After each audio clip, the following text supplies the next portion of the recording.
Flames are dancing across Mara Yates's roof like they own the place, and she's screaming at my barn as if it personally invented wind.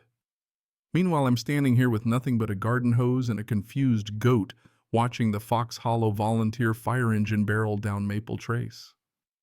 You ever had one of those moments where reality just flips upside down and you're the only one who sees it? Yeah, that happened. Mara in a bathrobe and pearls of all things pointing right at me, shrieking at the top of her lungs, "Arson by draft." Let me back up a sec because none of this would make sense if you didn't know my life.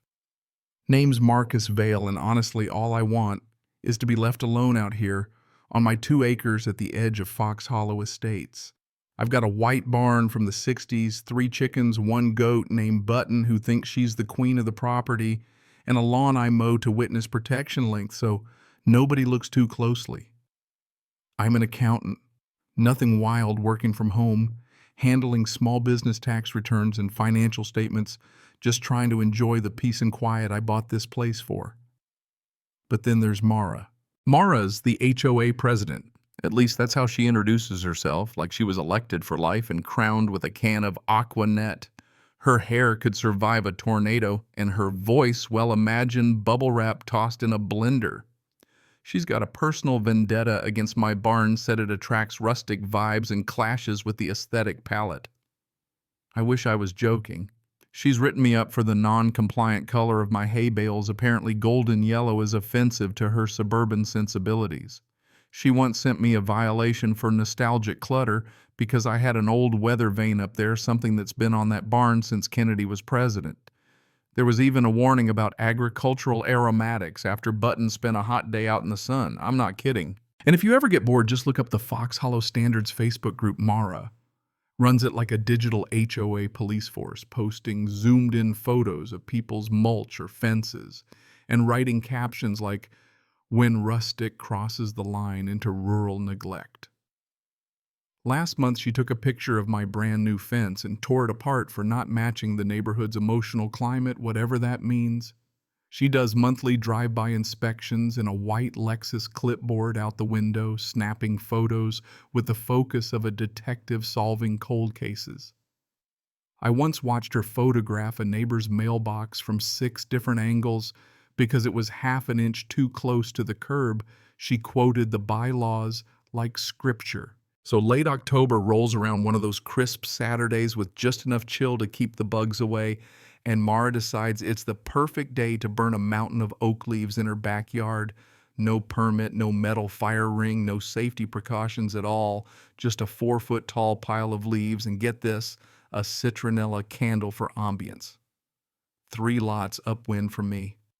She even announces her seasonal cleanse in the neighborhood email and shames anybody who doesn't do proper leaf management.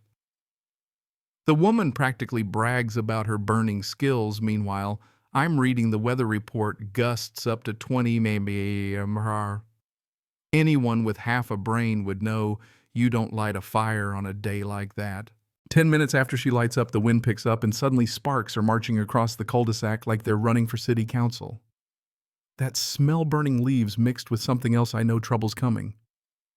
I pull out my garden hose, stretch it over to the barn, and move Button out to the far pasture just in case. Mara sees me prepping and in full theater mode shouts over the fence, "If your barn wasn't so dried, this wouldn't be a concern." She actually said dried. I still don't know if that was meant to be an insult or just her HOA dialect. Then she whips out her phone and starts live streaming my panic theatrics for all her Facebook friends. While she's busy narrating, her leaf pile starts belching embers like it's alive. I can see them tiny orange fireflies riding the breeze straight toward the rooftops.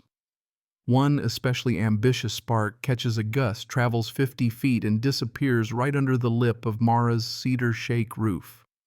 I'm about to shout, but she's too focused on her live stream, saying things like, "Here's another resident who doesn't appreciate the natural cycle of suburban life.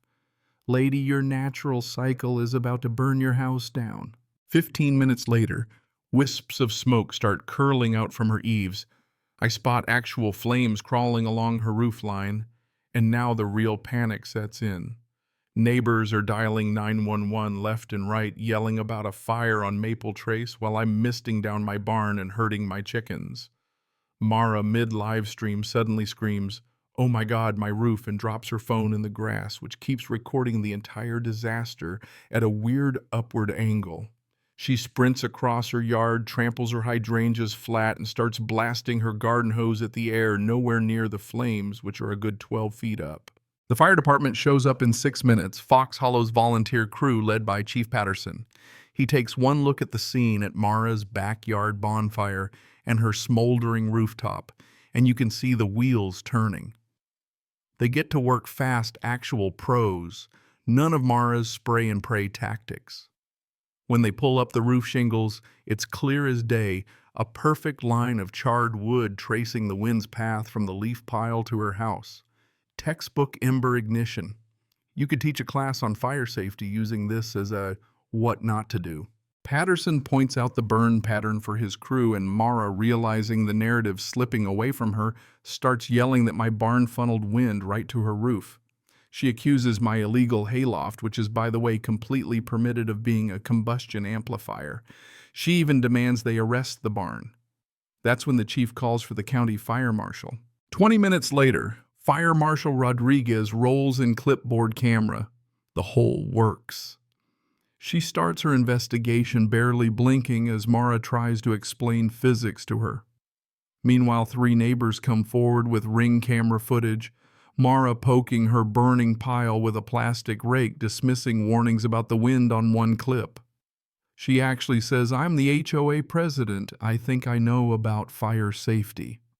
The marshal walks Mara through her own HOA newsletter from 2 weeks earlier, complete with a cartoon flame and a caption, "Don't let this be you," reminding everyone about the October burn ban. The firefighters actually thank me for wetting down my barn and keeping a fire break.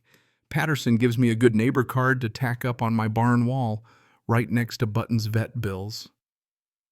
A young firefighter pets Button and says my setup looks professionally maintained. But Mara, she's just getting started. The day after the fire, she files a formal complaint with the HOA, trying to fine me $1,000 for unsafe barn gusts and creating a wind hazard. 3 days later, she goes nuclear, files a civil lawsuit against me, claiming my property created conditions that set her roof on fire. Her complaint includes negligent maintenance, attractive nuisance, and I kid you not, agricultural recklessness. She even attaches a photo of Button chewing on a glove as evidence of my farm recklessness. Her lawyer submits a picture of my weather vane, arguing it was a wind directing device. I mean, you can't make this up. We get to depositions a couple months later. I come in with every receipt. My barn passed inspection last spring. I added lightning rods. My insurance company gave me a fire safety discount. And I brought a copy of Mara's own burn ban email, highlighted, of course. Then the fire marshal's report lands on the table, 12 pages of photos, diagrams, and statements. Origin of fire: Mara's backyard cause illegal burning wind from the northwest at 18 mph. No evidence of barn draft influencing anything. They even include stills from Mara's live stream where she says the HOA is the permit. I make the rules. The insurance adjuster's eyebrows shot up so high I thought they'd leave the room. At the hearing, Mara's lawyer gets desperate presents, a hand-drawn diagram claiming my weather vane channeled embers. The fire marshal deadpan just says, "That's not how wind works, that's not how embers work, that's not how anything works." The judge, a woman who's clearly seen it all, rubs her eyes and dismisses Mara's lawsuit with prejudice, meaning she can never try this again. She even sanctions Mara for filing a frivolous claim and orders her to pay my $11,000 in attorney's fees, then refers Mara's burn violation to the county prosecutor. The fallout. It comes fast and loud. County fines for illegal burning, violating the burn ban, and filing a false report add up to $8,000 on top of the legal fees. Mara's forced to attend a fire safety class, sitting 4 hours in a metal folding chair, watching a video called "Embers Travel Understanding Fire Behavior." At the next emergency HOA meeting, the board votes 6-1. Mara's the only no to remove her as president, revoke her Facebook admin rights, and just for laughs, they hand control of the group to someone's golden retriever for a week.